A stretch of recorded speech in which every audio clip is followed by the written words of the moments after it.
Minggu kemarin saya sudah ceritakan apa yang dialami oleh Pak Bahri, lalu Santi anak pertama dari Pak Bahri, dan Adi anak ketiga Pak Bahri. Namun kisah Adi tidak cukup hanya itu saja. Ia paling banyak mengalami hal menakutkan, sehingga ia akhirnya dapat melihat apa yang tidak dapat kita lihat.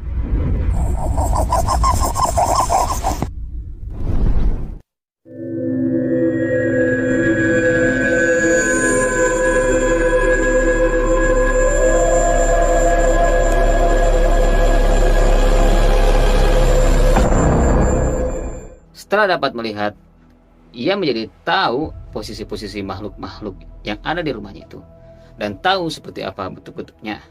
Selain itu juga, ia sering dikejutkan dengan makhluk lain selain di rumahnya. Oh iya, anak-anak Pak Bahri jajannya dijatah di warung.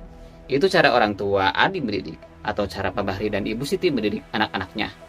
Setiap pagi di warung, Ibu Siti atau Ibu Adi, ia selalu menyiapkan jajanan untuk anak-anaknya yang masih sekolah. Berarti tinggal Adi dan Aji ya. Pada suatu ketika, karena hari libur, ibunya Adi lebih lambat menyiapkan jajanan untuk anak-anaknya. Ibunya Adi belum pulang ke rumah. Saat itu Adi ingin roti, sehingga Adi ingin menyusul ibunya ke warung.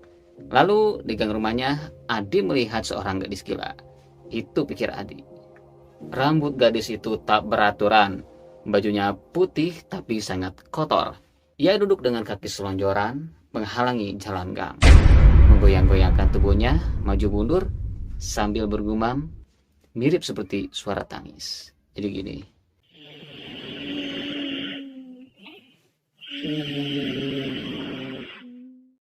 Gitu.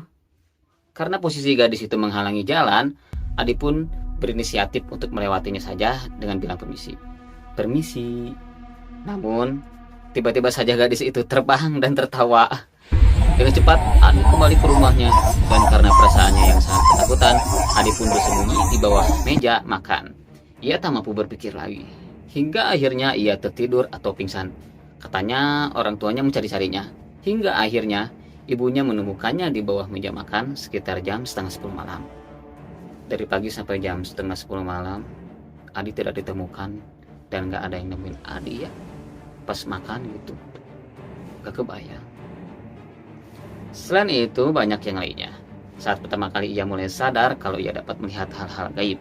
Mungkin 90 berbanding 100 kali kejadian yang tidak diduga olehnya, yang ia kira itu manusia. Namun ada satu dari dua kisah yang paling mengerikan yang pernah ia alami.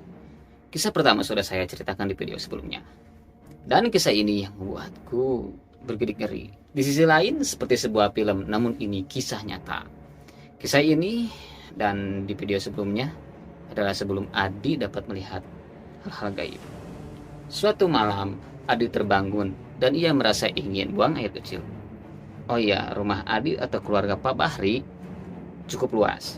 Dan toilet rumah Pak Bahri harus melewati gang, lalu bertemu ruang makan, kemudian dapur yang dihadang oleh pintu. Selanjutnya di dapur kita dapat melihat pintu toilet.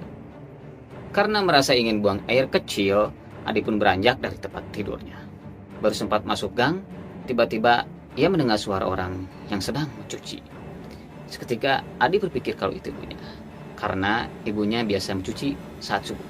Dan ya, pintu yang membatasi antara ruang makan dan ruang dapur memang terbuka. Di ruang makan, Adi menyapa ibunya.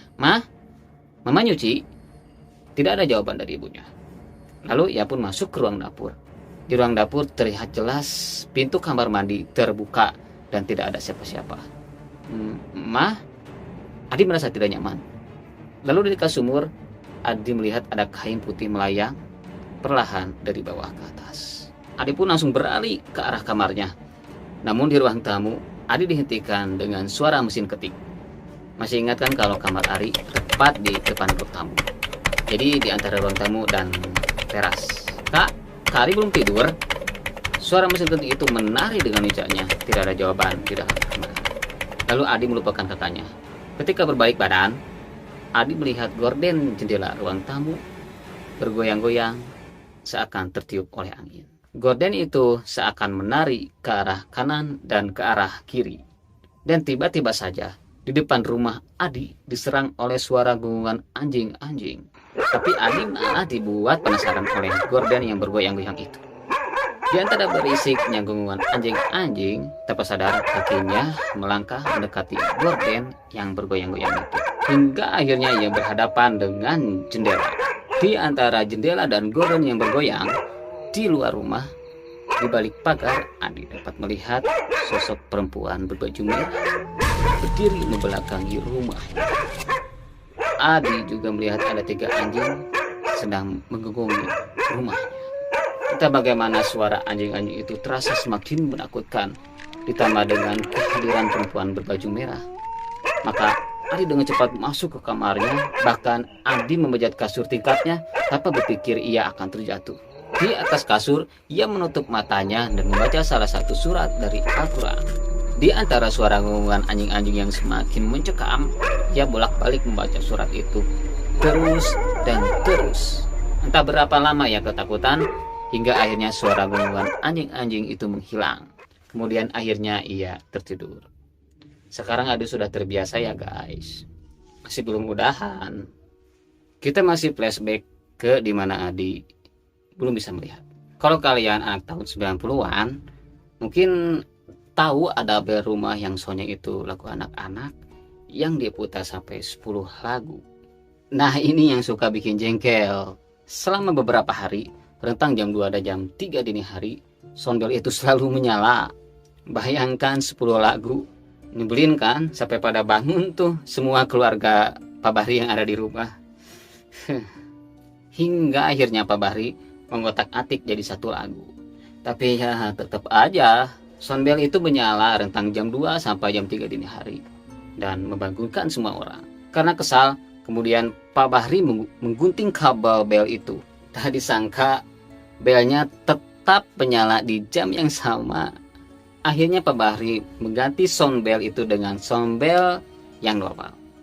Ting tong. Sekarang giliran Aji, si bungsu yang sudah tumbuh menjadi anak remaja alias SMP. Dan saat itu Adi sudah dapat melihat hal-hal gaib sekitaran tahun 2003 sampai 2004. Seperti biasa, sepulang sekolah Aji selalu masuk rumah jalan belakang. Ada pintu masuk di dapur lewat halaman belakang. Aji membuka sepatu di lawang pintu dapur. Lalu setelah itu ia minum air putih, kemudian bersiap untuk makan siang. Saat Aji menyiapkan makanannya, Aji mendengar suara bel. Ting tong. Adi pun bergegas menuju pintu depan dan membuka pintu. Tapi Aji tidak melihat ada siapapun. Pintu pagar pun saat itu dalam posisi tertutup. Ada siapa, Ji? Ibu Siti bertanya kepada Aji. Suaranya cukup kencang dari arah kamarnya. Nggak ada siapa-siapa, mah. Aji berjalan menuju kamar ibunya sehingga tidak perlu mengeluarkan suara yang kencang. Sebenarnya banyak kejadian di rumah Pak Bahri, tapi ya kita ambil inti ceritanya saja. Oh iya, jadi kata Adi, di rumahnya, di kamar Ari itu sosok jin perempuan yang biasa kita sebut kuntilanak. Dia yang suka memainkan mesin ketik dan buka buku-buku. Lalu kepala buntung di kamar Pak Bahri dan Ibu Siti. Dan di atap rumah adalah 3 sosok jin yang panjang banget. Mereka yang suka menirukan suara orang mandi atau mencuci baju saat malam atau dini hari. Sedangkan sosok putih yang Adi lihat di kamar mandi saat itu bukanlah penunggu, melainkan sosok yang melewat. Dia hanya sosok jin yang iseng. Kini keluarga Pak Bahri sudah tenang karena mereka sudah pindah dari rumah tersebut.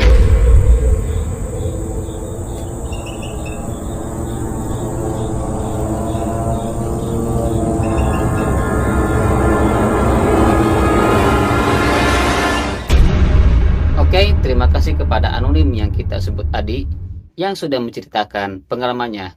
Dan buat kalian juga yang ingin berbagi pengalaman kisah horornya, bisa kirim ke email yang sudah disediakan di deskripsi.